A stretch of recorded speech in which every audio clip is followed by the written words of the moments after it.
I never thought I'd be left out in the cold by my own daughter. I never imagined the man she married would strip me of my dignity in my lowest moment, and that she would let him. But what they didn't know was that life had one last card for me to play. And when I played it, everything changed. Get ready, because what you're about to hear is not just a story, it's a reckoning. Comment below where you're watching from, and don't forget to subscribe to the channel for more stories like this. My name is Margaret. I'm 58 years old, and until not long ago, I believed in something called unconditional love, especially when it came to family. I built my life around my husband and our daughter Amanda. Every meal I cooked, every holiday I planned, every dollar I saved was for them. When my husband passed from cancer last year, it felt like the floor vanished beneath me. But I told myself I still had Amanda. I still had my daughter. I sold the house my husband and I had built from scratch in Cedar Park, just north of Austin. Too many memories, too many nights waking up expecting to hear his voice calling from the kitchen. Amanda and her husband, Chad, offered me a place to stay for a while, or at least Amanda did. Chad barely looked up from his phone when I moved in. I tried not to make waves. I kept to my small room in the back. I cooked, cleaned, offered to run errands, trying to be helpful, trying to stay out of the way. But Chad had a way of making me feel unwanted. His eyes always carried this irritation, like I was a splinter under his skin. It started with the small things. He'd roll his eyes if I asked a question. He'd change the TV when I was mid-show. Once, I heard him mutter under his breath, "Freeloader," as he passed by me in the hall. I tried to convince myself I misheard, but deep down, I knew I hadn't. Amanda? She said nothing. I'd look to her for backup, for a word, anything, but she always played it down. He's stressed, she'd say. Work's been rough. I swallowed the shame and stayed quiet. That's what mothers do, right? But that night, that one night, it shattered me. We were at the dinner table. I had made chicken pot pie, his favorite. Amanda was scrolling on her phone, Chad sipping beer like he always did. The silence was heavy. Then, out of nowhere, Chad looked up and said, "You know, maybe it's time we stop pretending this is temporary. We're not a charity." Amanda froze. I stared at him. "What do you mean?" He smirked. "I mean, how long is this supposed to go on? You're not working. You're not contributing. We've got bills. We didn't sign up for extra mouths to feed." My breath caught. My heart was pounding. I turned to Amanda, desperate. "Amanda?" She wouldn't meet my eyes. "Maybe it's best," she mumbled, "if you find something more stable. For everyone's sake. Everyone's sake." I didn't scream. I didn't argue. I stood up, walked to my room, packed my things. 2 suitcases. That's all I had left of my life. I didn't even cry while I packed. The tears came later, when I stood outside their building, the wind biting through my coat, and realized I had nowhere to go. Amanda didn't walk me out. Chad didn't even bother pretending. I sat on the curb for an hour. My phone battery was dead. My heart was too. I remember thinking, this is what it feels like to be erased. That night, I checked into a motel, the kind where the wallpaper peels and the vending machine eats your change. I lay awake, staring at the ceiling, wondering how everything could turn so cold, wondering what I had done to deserve this kind of abandonment. The next morning, I sent Amanda a message. "I understand. I love you. Always." No reply. The next week, I sent another, then another. Birthdays, little updates. Silence. 3 months passed. Each day felt longer than the last. I tried applying for jobs, anything. But no one wanted to hire a grieving widow in her late 50s with no recent work history. I considered cleaning houses, babysitting, but my body didn't move the way it used to. The loneliness, it was suffocating. And worse than that, the shame. I had given everything to that girl. How could she turn her back so easily? One evening, as I was going through a box of old family keepsakes, trying to feel close to something, anything, I found it. My mother's old diary. I hadn't read it in years, maybe never, but something pulled me to it. I sat on the edge of the motel bed, turned the pages, and that's when I found it. A name, a truth, a secret that changed everything. I remember the moment clearly. My hands shook, my heart raced, because suddenly I wasn't just the mother who got kicked out. I was someone else entirely, and for the first time in months, I smiled. They took everything from me, but they had no idea what was coming. After that night, The days blurred into each other like gray watercolors bleeding on a wet canvas. The motel room smelled of stale air and distant cigarettes. The buzzing hum of the vending machine outside my door became a lullaby of defeat. I stayed quiet. I didn't cry every night, but when I did, it was quiet. The kind of crying where your whole body trembles, but you keep it inside because no one's coming to comfort you. I texted Amanda again on the 4th day. A simple message. I'm okay. Just wanted to know how you are. No reply. I tried again 2 weeks later. Just a heart emoji. Nothing. I told myself she was busy, that she'd come around, that Chad must be twisting things. But as the weeks rolled on, that hope started to rot inside me. My money was thinning. I tried getting part-time work, grocery stores, front desks, even a diner down by the highway, but I was either overqualified or not a good fit, which is just polite code for too old and too tired. One night, I sat on the floor of that room, sorting through the only box I had brought with me that wasn't clothes. It was a dusty memory box from the house, some old photos, a few letters, and tucked at the very bottom, a small, leather-bound book. My mother's diary. It surprised me. I don't remember packing it. I almost put it back, but something about the way the leather felt in my hands made me pause. I lit the old lamp on the side table and opened the first page. Her handwriting hadn't changed from the notes she used to slip into my lunchbox as a kid. Looped, neat, always in ink. At first, it was ordinary stuff. Weather, church, complaints about grocery prices. But then I got to the entry dated June. He came again today. Said he wished things were different, that he wished I could be his wife, but he has a family, a business, a name to protect. Margaret will never know. She must never know. I just pray one day she understands how much I loved her, even if she was born out of mistake and desire. I read it twice. Then again, she must never know. My breath caught in my chest. I flipped further, entry after entry, hints, memories, meetings at hotels, small cash payments she tried to refuse but needed desperately. She never named him in full, only initials, HJS. But then, another entry. February. He said he'd made arrangements, that if anything ever happened to him, he'd ensure Margaret had something. A part of what he built. It won't be official, of course. It's too dangerous. But he promised me. A trust, a letter. He said his lawyer, Mr. Goldstein, would know. That name... It hit me like a punch to the stomach. Goldstein. I'd seen it before. It took me 2 days and several online searches from the motel's shared computer, but I found him. Leonard Goldstein, retired estate lawyer, still listed under a private firm in Dallas. I didn't call. I couldn't. My hands trembled too much. Instead, I sent a letter. A real, handwritten letter explaining who I was, who my mother was, and asking, begging, for a conversation. 2 weeks later, I received a call. I remember the way his voice cracked when I mentioned my mother's name. He knew her, not just professionally, personally. I always wondered if you'd reach out someday, he said. There's something you need to see. I took a Greyhound to Dallas the next morning. My suitcase was half packed, just in case he turned out to be some scam artist. But when I walked into that quiet office, filled with old books and even older silence, I knew it was real. He handed me a sealed envelope. Yellowed, fragile. It was from Harold James Sterling, the founder of Sterling Energy, one of the biggest oil firms in Central Texas. A man I'd seen in newspaper clippings all my life. A man with a family, a reputation, a legacy.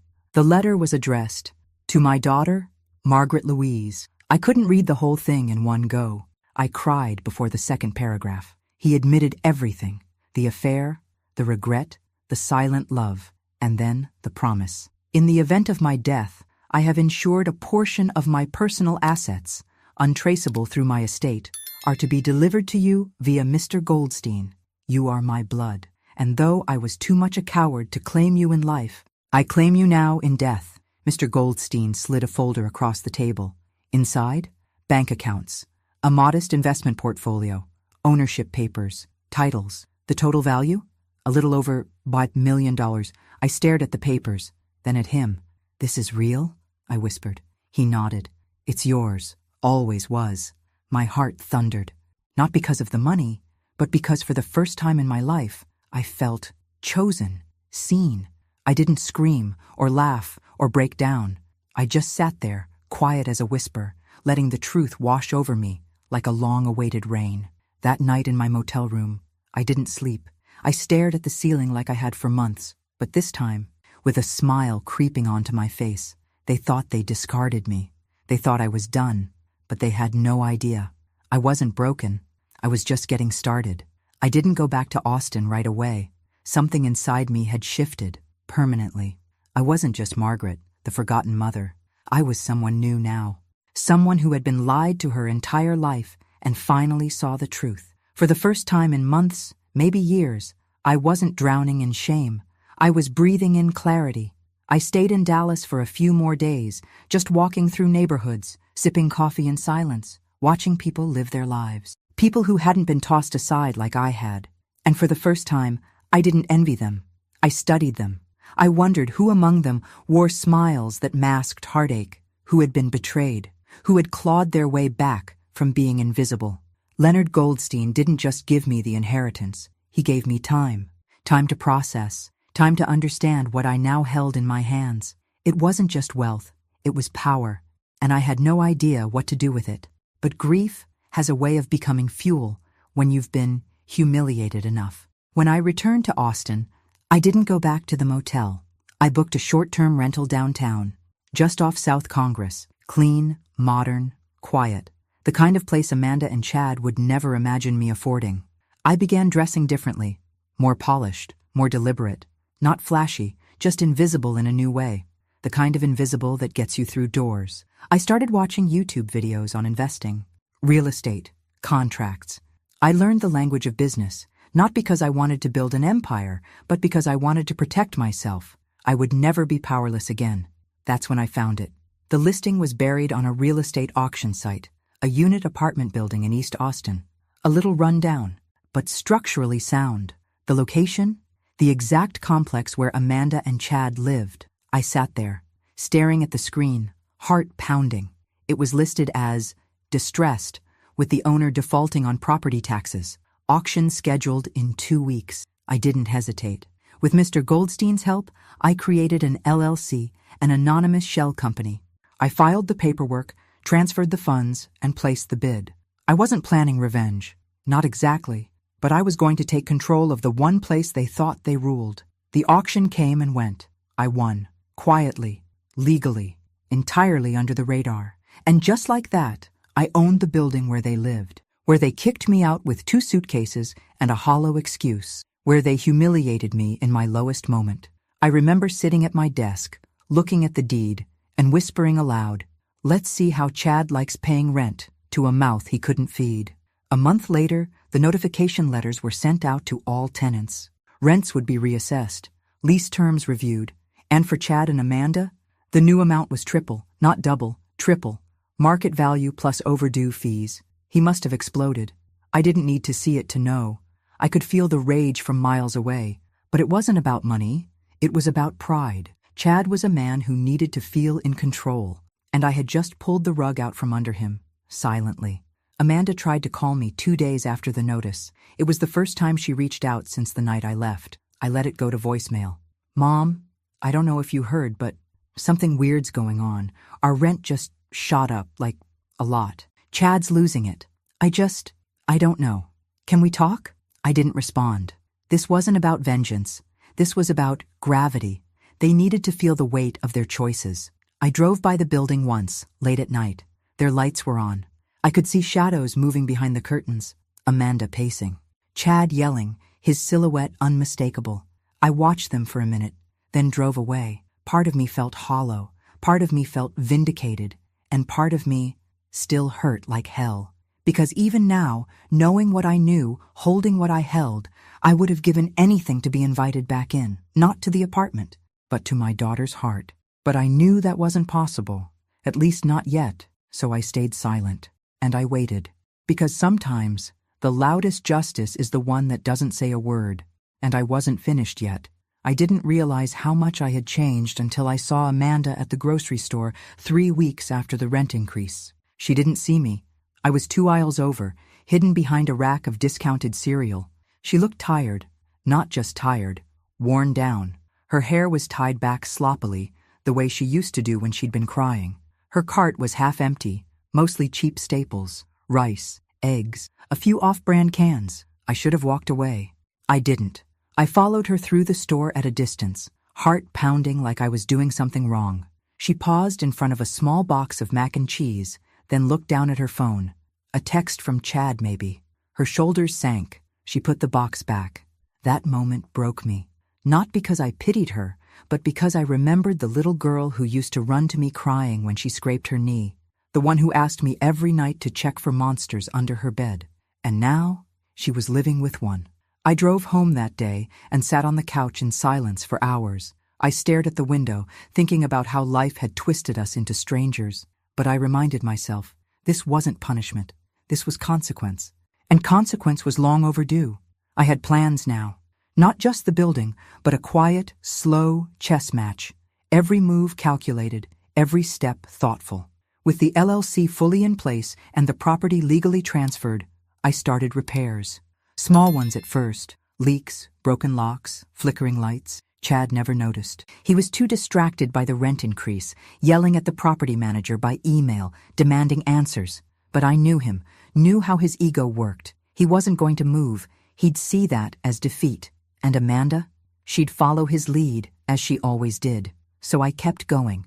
I changed the property signage, had a security camera installed near the lobby, updated the tenants' mailboxes, all under the name of my company, ML Holdings, short for Margaret Louise. No one knew who was behind it. Then came the notice, annual inspections, mandatory. Chad sent a furious response through the tenant portal, filled with empty threats and self-righteous indignation.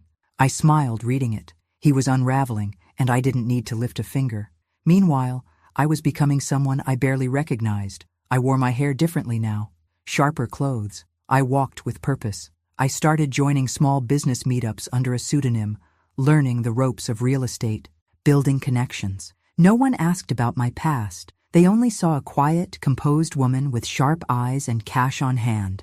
The best disguise is the truth you don't say. One morning, I passed Amanda and Chad in the parking lot as I exited a tenant meeting. I kept my sunglasses on, hair tucked into a sleek bun, documents in hand. Amanda barely glanced at me. Chad didn't recognize me at all.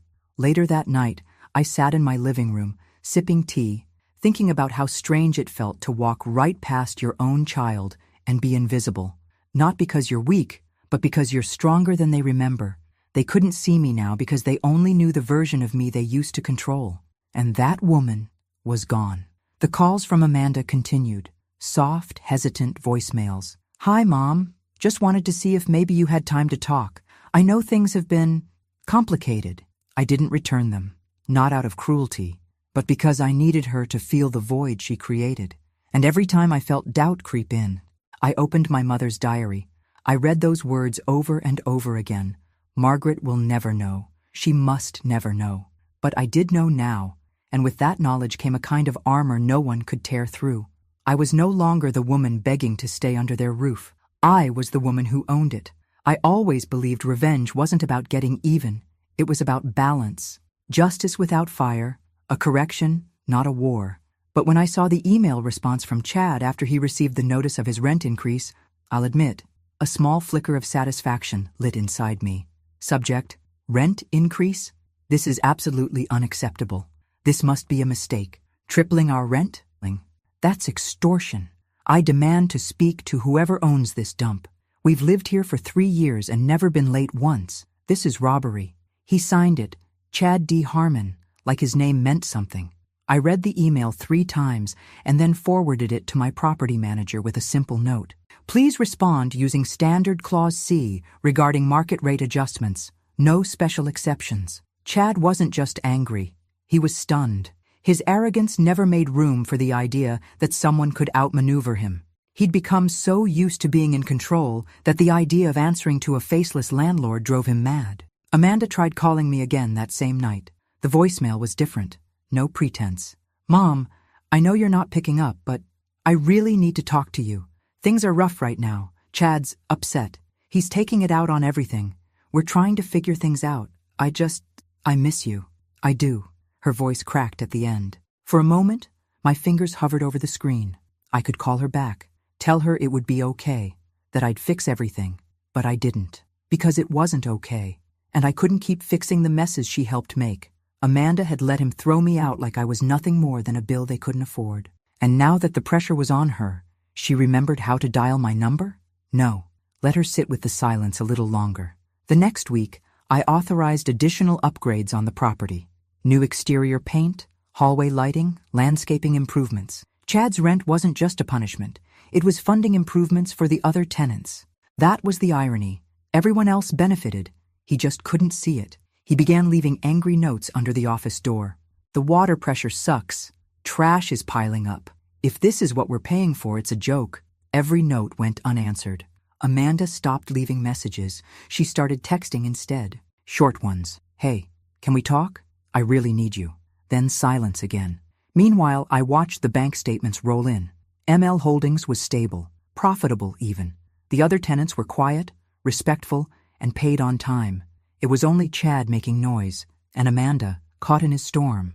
But things changed when I received the quarterly report from the building manager. Attached were photos of Chad and Amanda's unit. The bathroom had mildew, kitchen tiles cracked, mail stacking up on the floor. They were cutting corners, living lean. I should have felt pity. Instead, I felt clarity. This wasn't just about rent. It was about power.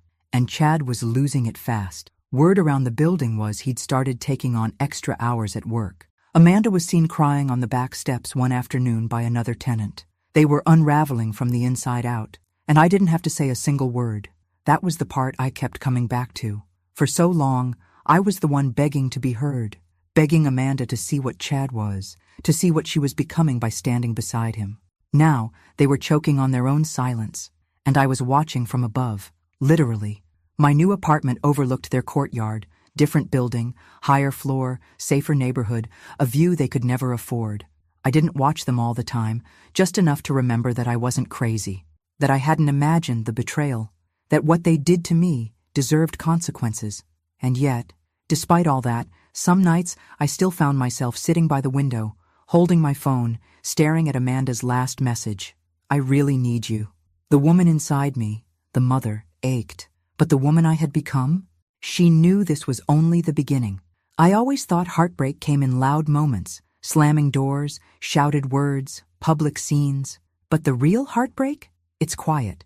It comes in the form of a voicemail you don't return, a message left unread, the silence between you and someone who once called you Mommy.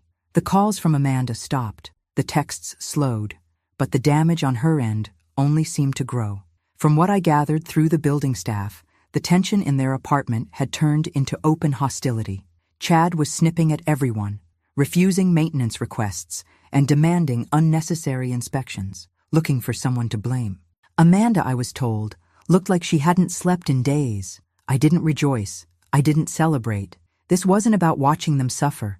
It was about something far more painful. Watching the daughter I raised willingly stay in a cage and call it love. One afternoon, my property manager sent over a report after a noise complaint. The neighbor downstairs had heard a heated argument, shouting, something about losing control and, "This is all your fault." Chad had stormed out and didn't come back until the next morning. Amanda stayed locked inside the apartment the whole night, lights off, curtains closed. I waited, not for Chad, for her. It took 2 more days, 2 long, aching days. Then, just as the sun was dipping behind the trees one evening, my building's intercom buzzed. "Hi, this is Amanda Harmon. I was wondering if my mom lives here?" My heart stopped. I didn't answer right away. I just watched the screen, frozen. Then slowly, I pressed the door release. 10 minutes later, a soft knock echoed at my apartment door. When I opened it, she stood there looking like a shadow of the girl I raised, pale, makeup smudged, wrinkles in her shirt. She looked 20 years older than she was. We stared at each other for a long time.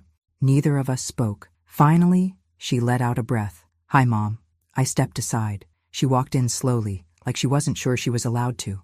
The room was silent except for the clink of teacups as I prepared 2 mugs. I didn't ask why she was there. I didn't ask how she was. I just handed her the tea, sat down across from her, and waited. "I don't know where to start," she said, her voice barely above a whisper. I said nothing. She looked down. He's not easy. He's angry all the time. Blames the rent. Blames me. Blames the dog next door, for God's sake. Still, I stayed silent. I thought I was doing the right thing. Back then, when we asked you to leave, asked, as if I had a choice. I just wanted to keep the peace. I didn't want more conflict. Chad said, she paused. He said you'd never leave unless we pushed you. And God, I hate myself for agreeing. I took a sip of tea. I miss you, she whispered, but I don't know how to fix it. I studied her face. Every line, every flinch. She was looking for forgiveness, but afraid to ask for it. So I gave her the only thing I could, silence. Because sometimes silence is safer than the truth. We sat like that for nearly an hour. She didn't ask for money. She didn't ask for help. She just wanted to be near me. And I let her. When she finally stood to leave, she reached for my hand. I'm sorry, she said, for everything. I didn't say it back. I just held her hand a little longer than she expected. She pulled away first, and then, with tears welling up in her eyes, she walked out the door. I didn't cry. But the second the door clicked shut, I sank into my chair, holding the warmth of her teacup in my palms like a lifeline. She had come. She had looked me in the eye. And now I knew. The cracks were finally starting to show. The thing about power, real power, is that you never have to raise your voice to use it. You don't slam doors or shout threats. You just pull a string here, close a door there, and watch the ones who underestimated you start to squirm. And Chad? He was squirming. After Amanda's visit, things grew darker in that apartment. I didn't need a camera to know it. You can feel a house unraveling if you listen closely enough. The maintenance team told me Chad had become unhinged, storming down to the management office twice a week, demanding to know who owned the building. He wanted names. He wanted a face. He wanted someone to blame. The fact that he didn't have one? That made him spiral. He started digging. I knew he would. Chad wasn't the type to accept defeat quietly. I'd seen the way he used to search Amanda's phone when she took too long at the store. The way he checked her receipts, commented on how long she took to run errands. Possessive didn't even begin to cover it. So when he started poking around for the name behind ML Holdings, I was ready. He started by trying to look up the LLC, standard. But my lawyer had filed everything through a privacy trust. No names, no leads. Then came the phishing emails to my property manager. Pretend to be a tenant. Ask who owns the building. Sloppy. Desperate. He even called the title office, pretending to be a lawyer representing another property. The clerk flagged it and reported it straight to us. And when those routes failed, he turned inward. Amanda. I don't know what happened exactly, but one of the neighbors called the management office and asked if someone could check on the Harmons. She said she heard glass breaking. Raised voices. The kind of anger that doesn't just come from bills, it comes from fear. The maintenance man went up there. No one answered. But through the door, he could hear Chad pacing, muttering, Amanda crying. The silence afterward was heavier than the yelling. A few days later, I received a strange envelope. No name on the outside. No return address. Inside? A note. I know what you're doing. You think you're clever, but you don't scare me. I'll find out who you are, and when I do, you'll regret it. No signature, but I recognized the handwriting. Chad wrote like he spoke, angry, uneven, pressing too hard on the paper.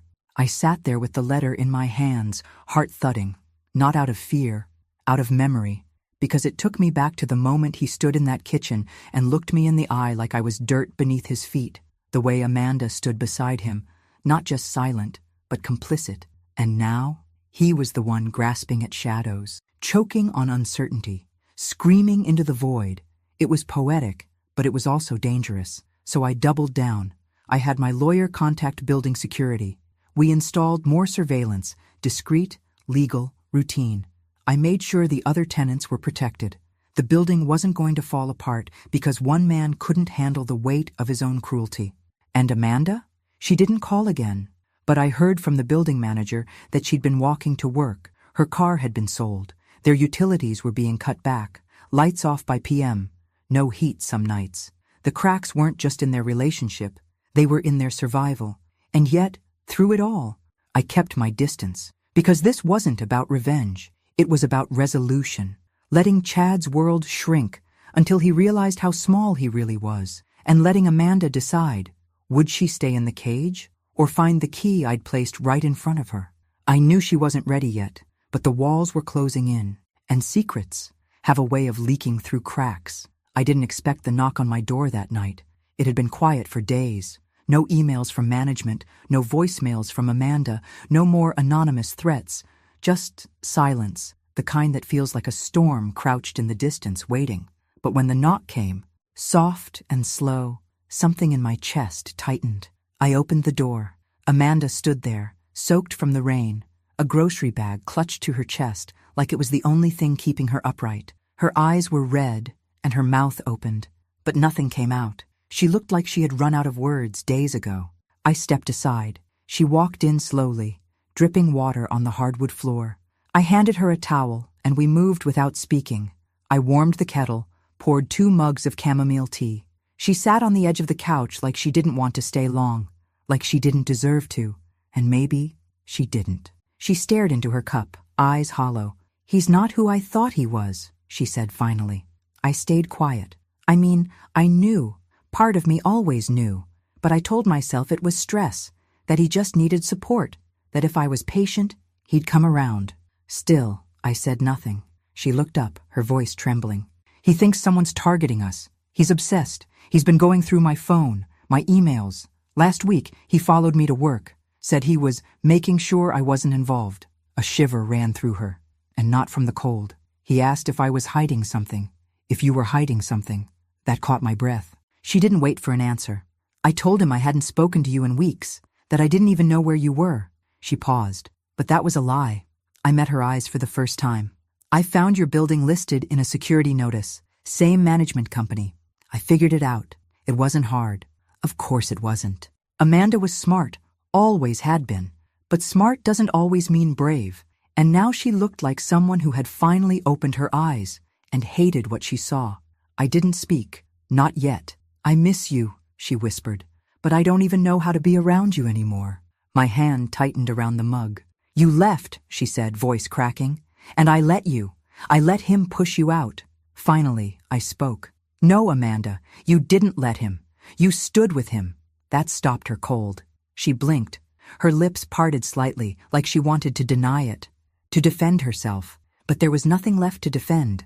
I stood up, walked to the window, stared out into the night. "I begged for your voice that night," I said. "Just one word, just one, and you stayed silent."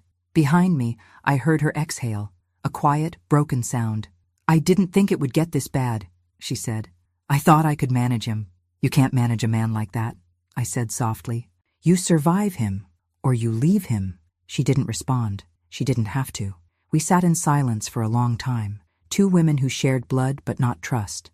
Not yet. Maybe never. When she finally stood to leave, she set the mug down carefully, her eyes rimmed with unshed tears. "I don't expect forgiveness," she said. "I just needed to remember what it felt like to be safe." I walked her to the door. She paused, then turned back suddenly and wrapped her arms around me. I didn't return the hug at first, then I did, but gently, cautiously, like someone trying to hold a memory without letting it slip through their fingers. When she pulled back, she didn't say goodbye. She just looked at me one last time and left. And as the door closed behind her, I felt something shift deep in my chest. Not forgiveness, not yet, but the faintest flicker of something that might one day grow into it, if she let it. The invitation went out on a Tuesday morning, quietly, professionally, without fanfare. A tenants' meeting to discuss upcoming building renovations, scheduled in the common room the following week. Mandatory attendance, questions welcome. I knew Chad would be there. I knew he wouldn't be able to resist. He wanted a name, a face, someone to point a finger at. He had no idea he'd be walking right into the hands of the woman he discarded like a broken appliance. The day of the meeting, I arrived early. I wore a charcoal gray blazer and dark jeans. Simple, elegant, unrecognizable. My hair, now in soft waves, brushed my shoulders. I looked nothing like the woman who once begged for a sliver of dignity at Amanda's kitchen table. The common room filled slowly. Tenants trickled in, some curious, others annoyed, most indifferent. And then came Chad. He stormed in with the swagger of a man expecting confrontation, Amanda trailing behind him like a shadow. He didn't look around, didn't notice me. He only saw the property manager at the front and went straight to him. "Where is she?" he demanded. "I want to speak to the person in charge, today." The manager remained calm. "All questions will be addressed during the presentation." Chad scoffed. Amanda looked down at her shoes. I sat near the back, silent. The presentation began.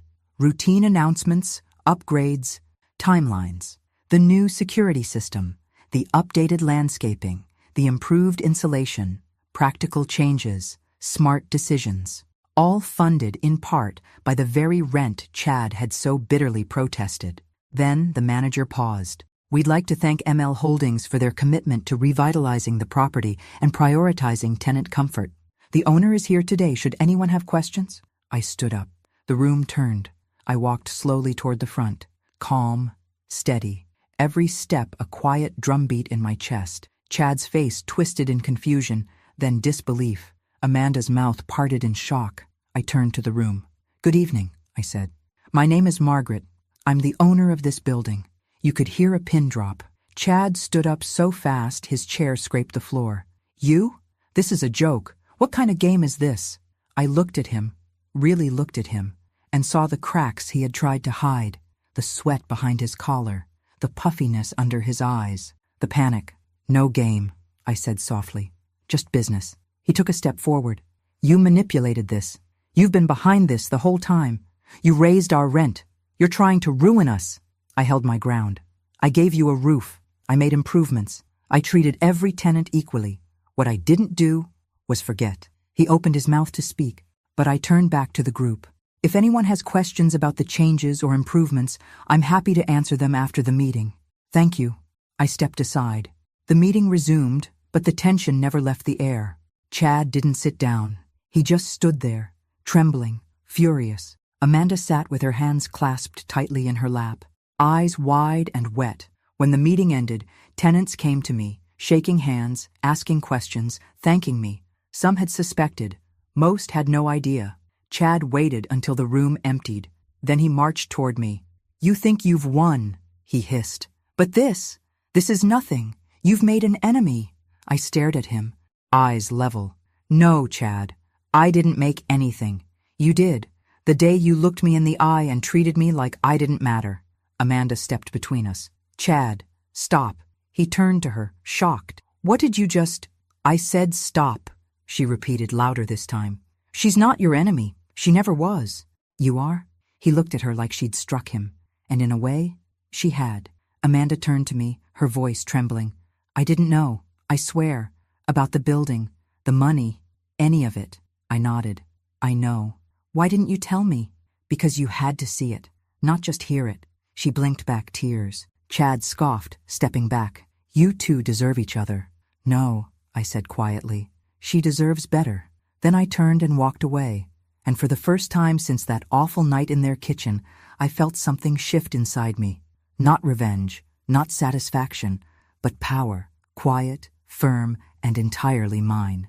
Amanda showed up at my door again 4 days later, this time holding something in her hands that made my knees buckle the second I saw it.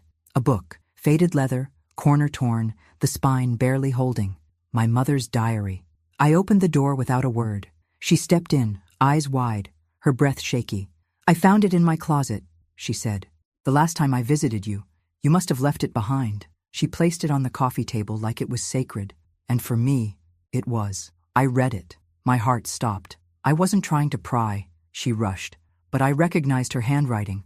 I was looking for something that made sense." Silence fell between us like a curtain, heavy, still. "I didn't know about Harold Sterling," she whispered, "or the money, or the trust, or any of it." I nodded once, slowly. "I didn't know either, not until I had nothing else to lose." Her voice broke. "Mom, why didn't you tell me? Why did you let me believe you were helpless?" I looked her in the eye, and for once, she didn't look away.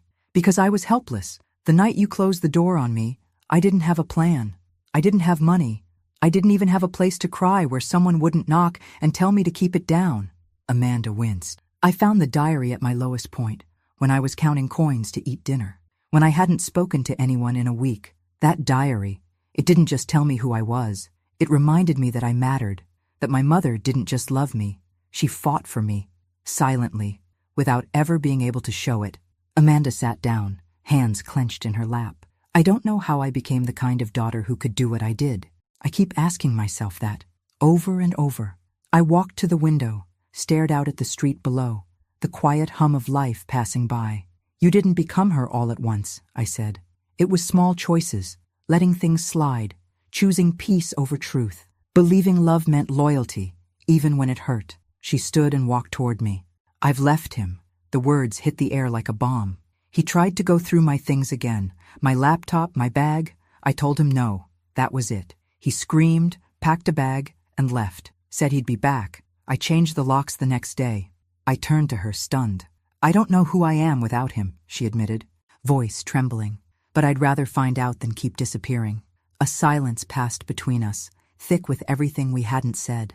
Then she looked down at the diary. You didn't deserve what I did, what we did. I can't fix that, but I want to try. I walked back to her slowly, sat down beside her.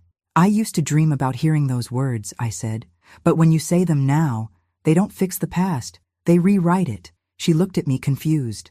I held her hand gently. You see me now. That changes everything. We sat there together for a long time. The kind of silence that doesn't hurt, but heals. The kind that comes after truth has finally had its say. Before Amanda left that night, she paused at the door. You didn't raise me to be weak, she said. I just forgot how strong you were.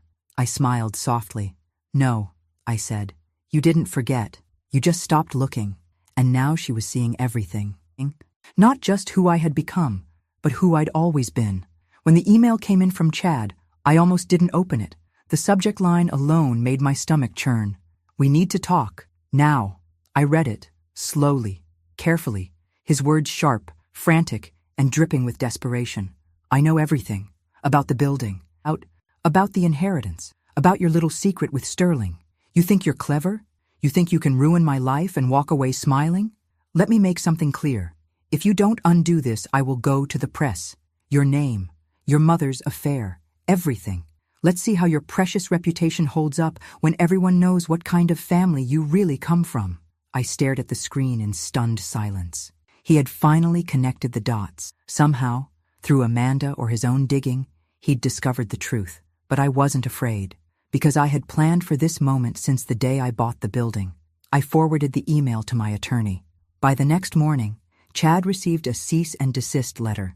In it were records of every threatening message he had sent to the property office, the falsified documents he tried to submit under a fake law firm, and the tampered emails we had quietly traced back to his IP address. There were tenant complaints, maintenance sabotage logs, and even audio clips of his rants from public spaces around the building. We didn't need to press criminal charges. Just one defamation and harassment suit was enough. He panicked, and I knew it because Amanda called me 2 days later. He's gone, she said, her voice shaking. Packed up while I was at work. Left a note saying he was being hunted. Said you ruined his life. He ruined his own, I said quietly. Amanda was silent. Then, I'm sorry. Again, for ever thinking he deserved my silence. You were scared, I replied. I've been there. Fear makes you small, but you don't have to stay that way. It wasn't long before Chad tried to retaliate, posting vague rants on social media, implying corruption, betrayal. He never named names. He couldn't afford to. Not after the second letter from my attorney threatened legal action for every word he published. He went quiet after that. Publicly, at least. Privately, I knew he'd never forget the day he realized the woman he kicked out with 2 suitcases and a tired face now owned the roof over his head, the lease under his name, and the keys to every locked door he once slammed in mine. Amanda, on the other hand, was transforming. She moved out of the unit within a month, found a small studio near her job, started therapy, joined a community art class. She even painted something for me, an abstract of a phoenix in dark reds and golds. I hung it above my fireplace. We talked more often now, not every day, but when we did, it was real, honest, no more pretending. The last piece of the puzzle came in an envelope, another letter, this one from Mr. Goldstein. Congratulations, Margaret. The building has officially been transferred. The final tenants have signed new agreements. The lawsuit against Mr. Harmon has been resolved in your favor. You are now free to sell, hold, or restructure as you see fit.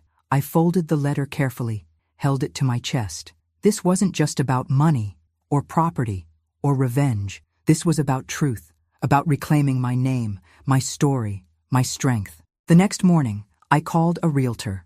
I was ready to close the last chapter and open the door to a life I no longer had to survive. I could finally live it, on my terms. I sold the building in late spring. The final paperwork was signed on a bright, cloudless Tuesday.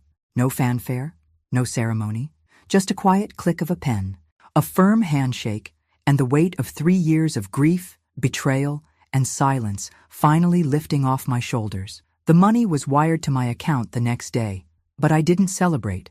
Instead, I wrote a check, a large one. Half of the proceeds went to a local shelter for women and children in crisis, the kind of place I wish I had known existed the night I stood on that curb with 2 suitcases and no one to call.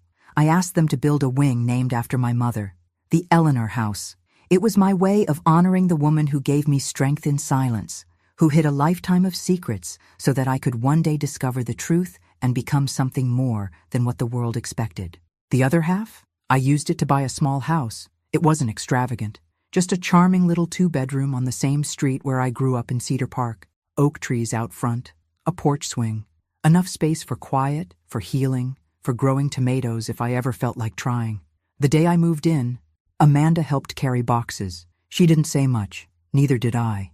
But after we finished unpacking, she sat beside me on the porch swing, legs tucked under her, eyes scanning the street like she was trying to recognize the girl she used to be. "I remember riding my bike here," she said softly. "Before everything got complicated." I nodded. "You were always safe here," I told her. "I forgot how that felt," she whispered. "We didn't talk about Chad. We didn't need to. His chapter had closed without a dramatic ending, just silence.